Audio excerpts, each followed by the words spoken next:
Welcome back to the Journeys of the Paranormal Abyss. We are currently out of state, deep, far south. We got a lot of good visuals for you and a lot of good information, so let's get into it.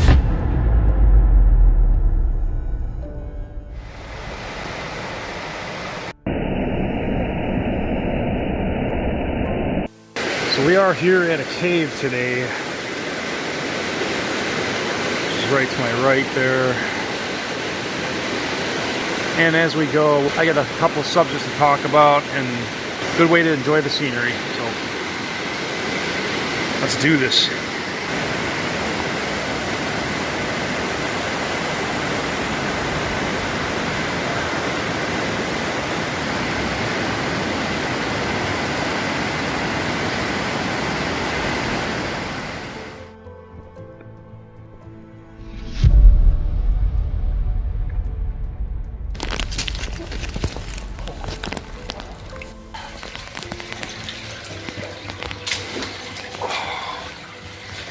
Oh my god, this is like a mine shaft. It's so tight, it's probably like 4 feet high right now.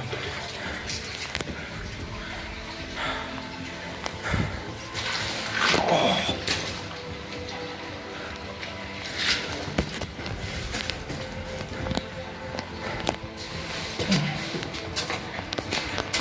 Oh my god.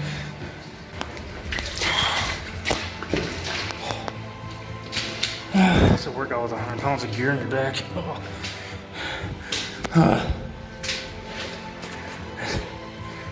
This bait was only like 3 feet high. Really? I'm hearing crap that way.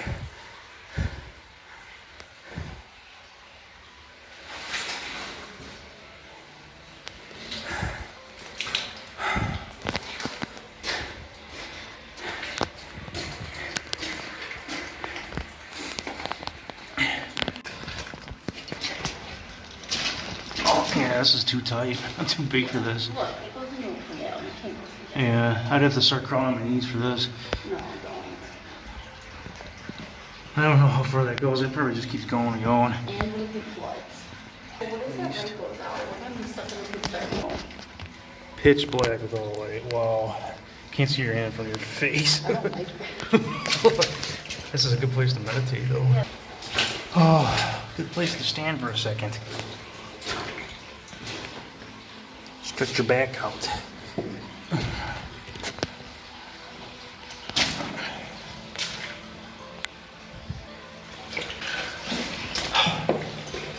Well, I didn't expect to find a small cave like this.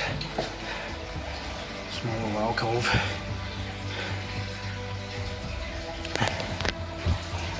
This type of environment is a gold mine for paranormal happenings. You have the water, the stone, no reception in here, so it's all natural.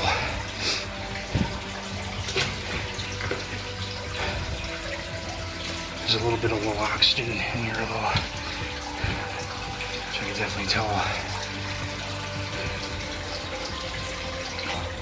Hey Froggy, how you doing? Wanna be my buddy? Oh, you're cute. Let me floofy. You're so cute. Ah, you don't have to wait. Don't even be. Yeah, that trickling water gives it a pretty eerie vibe that I haven't had in a long, long time. It's definitely a very energy active place. A lot of resonance in there. Oh man, that's what just came out of that little thing. I'm 6 feet tall, man. Me messing around in a 2-foot cave, especially with 100 pounds of gear. A little tough. See what this eye of nature has to show us.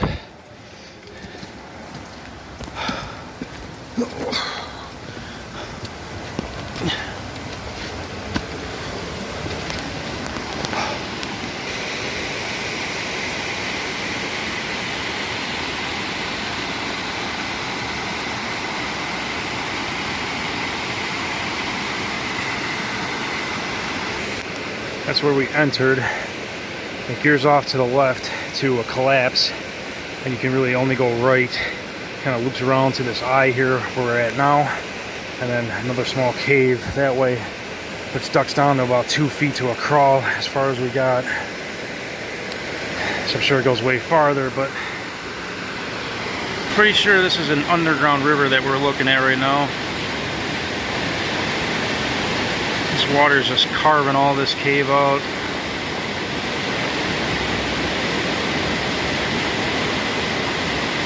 Power of water.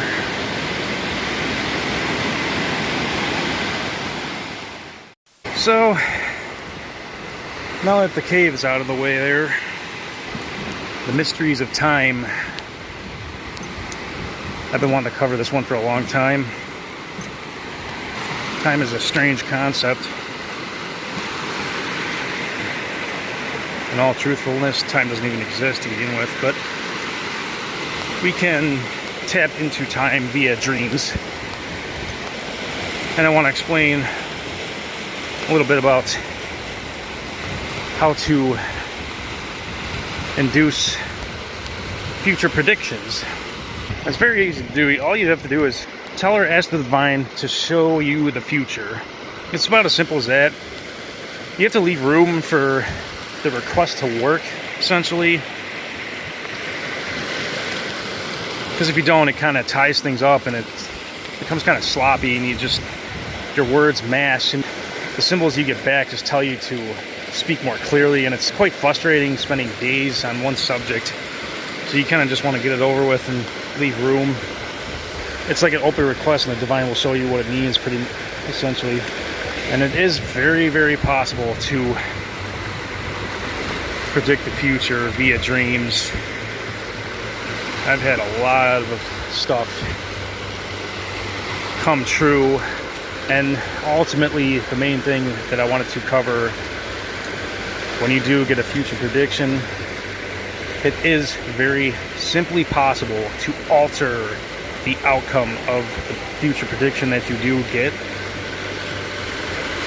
You just have to ultimately decide of what you want to change, and you can change it very easily.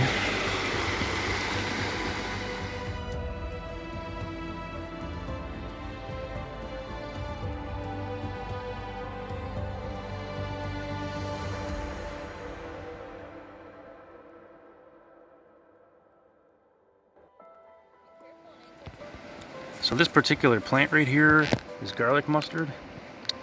When you insult it, it does smell very faintly of garlic, but when you actually take a bite of the leaf, it actually does taste a lot more like garlic.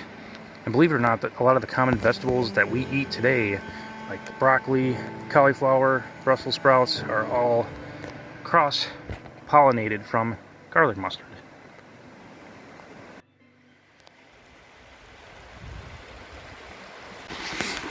Okay, I'm gonna cross this chaos here, because why not? Always gotta live on the edge, you know.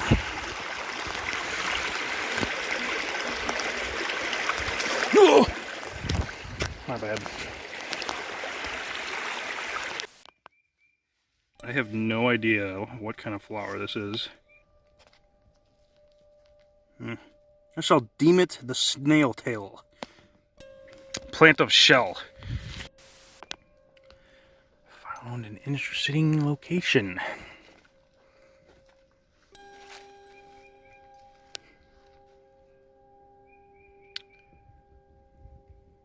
So judging by the shells that we're finding,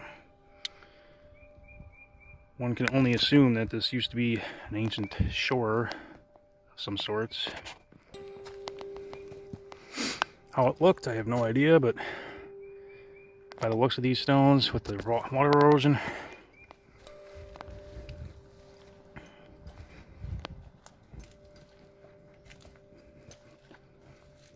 wow.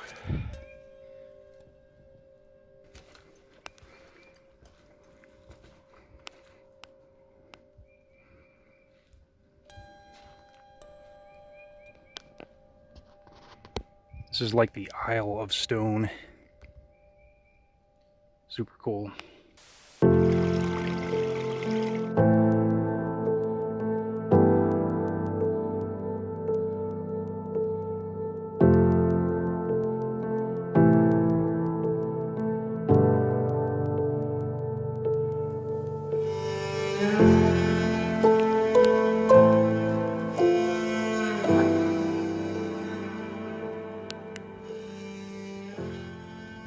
assume. That sign told me what exactly this is. I didn't really read it, but this is really cool how they carve this. These seats and table of stone.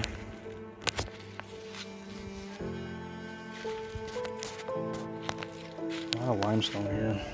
Looks like these are still in use. Well, hello there. So let's get into our next little area, yeah? There we are. Very historical site.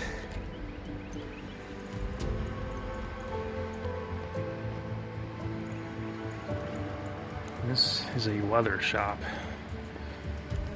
Well, it used to be in the early 1800s.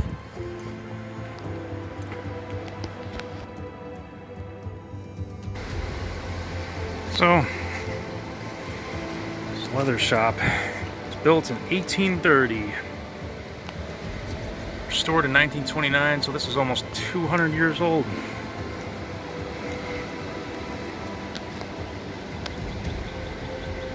I find this fence interesting too. So this place used to be known as Pioneer Village. 200-year-old site.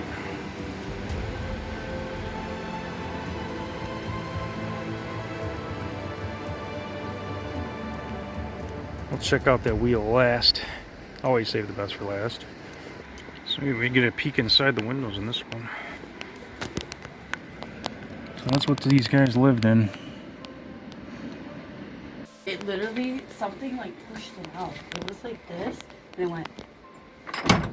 Oh, I thought I heard something move. Yeah. So they used to make thread off this ancient sewing machine. Old barrel. Check out this old quilt. 1800s furniture. The Granny White House, a pioneer home, raised April 14th, 1824, restored 1931.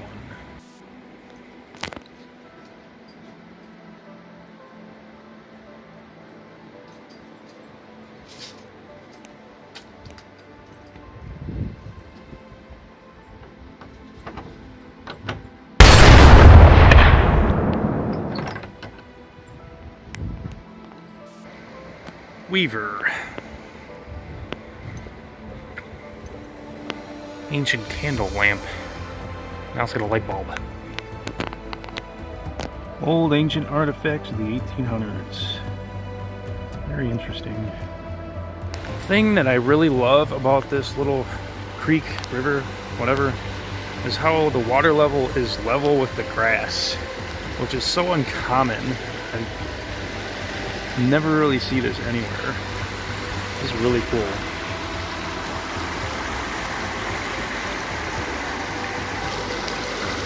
Ah, psych.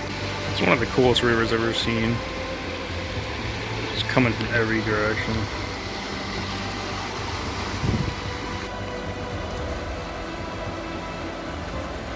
You guys know I can't take the easy way, right?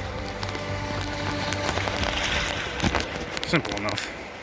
So this one looks like it may have been a church or a school. Looks like an old piano to the left there. Another quick angle on the other side. Okay, since we got lucky with the broken pane of glass here, stick you guys in there.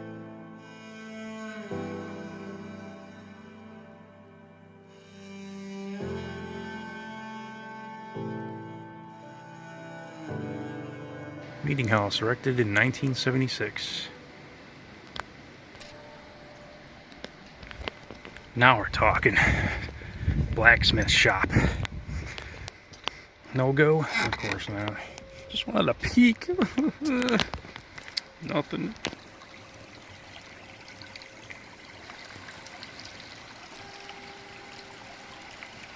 Well, it's a no bueno on the blacksmith, so it is what it is.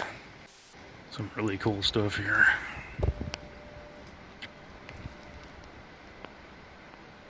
Old plowing gear.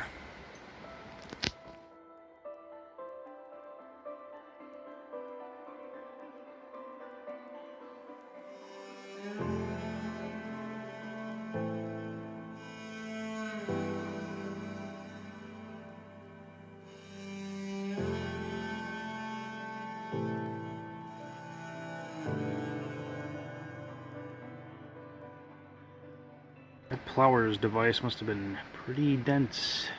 Imagine lugging that around all day. A bridge for me? Nah. Always take the hard way. Make it challenging. Spring house erected in 1840. This is interesting.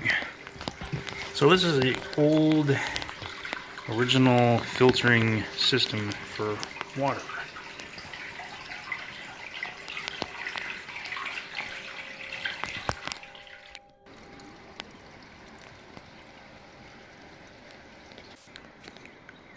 That is a really cool arch. Man, it smells so good in here. All sorts of different types of wood smells. Cedar and pine. And they had their own personal garden.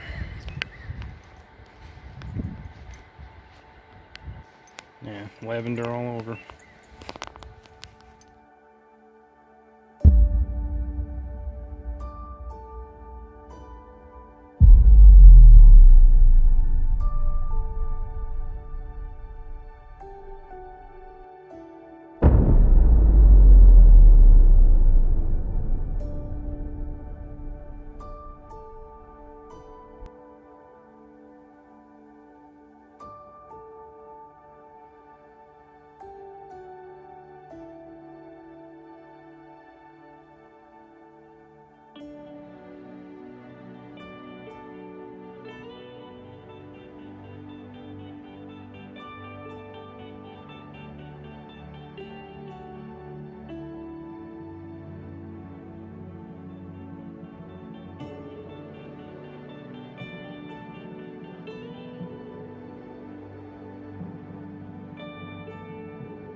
Boom.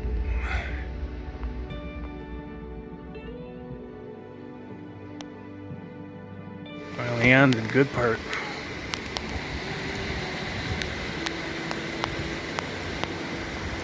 I love how they used to make gears out of wood.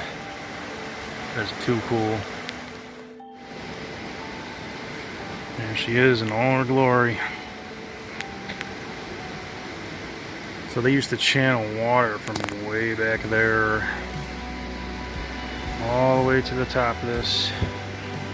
Turn the wheel, water would drop down, travel all the way down yonder.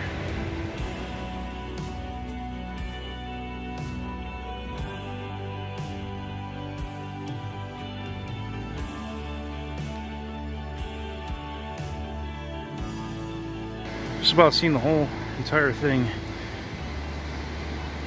There's about one building back there that we didn't really look at, but let's give you a peek in here real quick. Hopefully see something.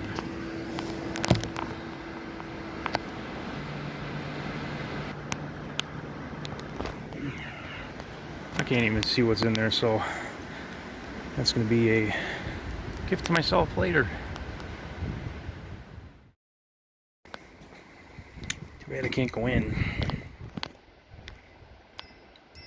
Well, okay, a staircase to nowhere. Distillery. Well, unfortunately, I ain't that tall. Let's see if there's a window on this distillery, though. Ooh, we may be in luck. Let me position you properly. Let me know in the comments if you see anything. And here's the Lavern. Never know what you'll find out here in the Journeys of the Great Abyss. We are running out of daylight though, unfortunately. Let's head to the cemetery next to you.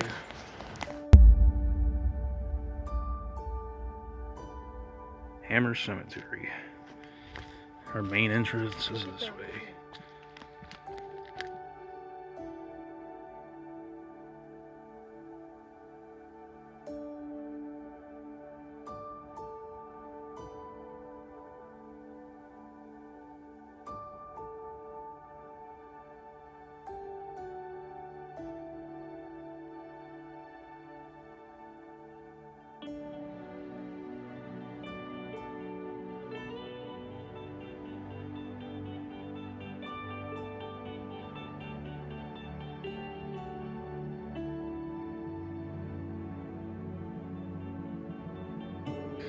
Mason lodges too.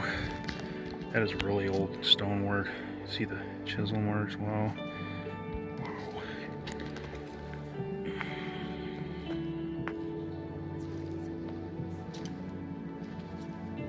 Wow, they're like preserved too, and they're not broken.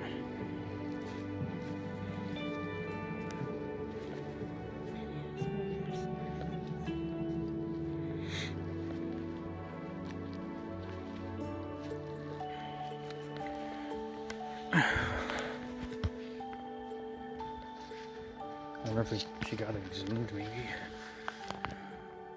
She died last year. Oh my god. Only a year ago. Yeah, there's a lot of sadness here.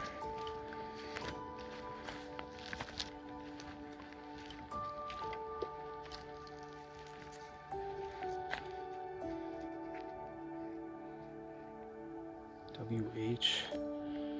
That's kind of cool. I don't know what it means, but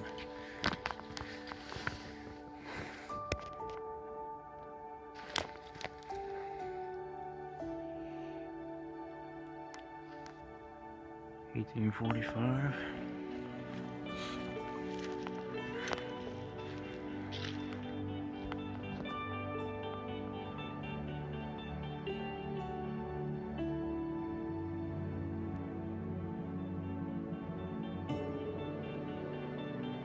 This is why you're not supposed to do rubbings. You can potentially re-crack it.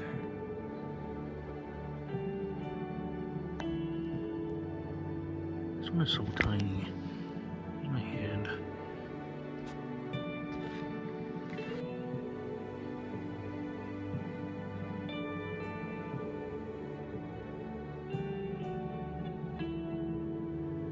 Well, unfortunately, we are out of time and daylight, guys, so I hope you guys enjoyed the adventure.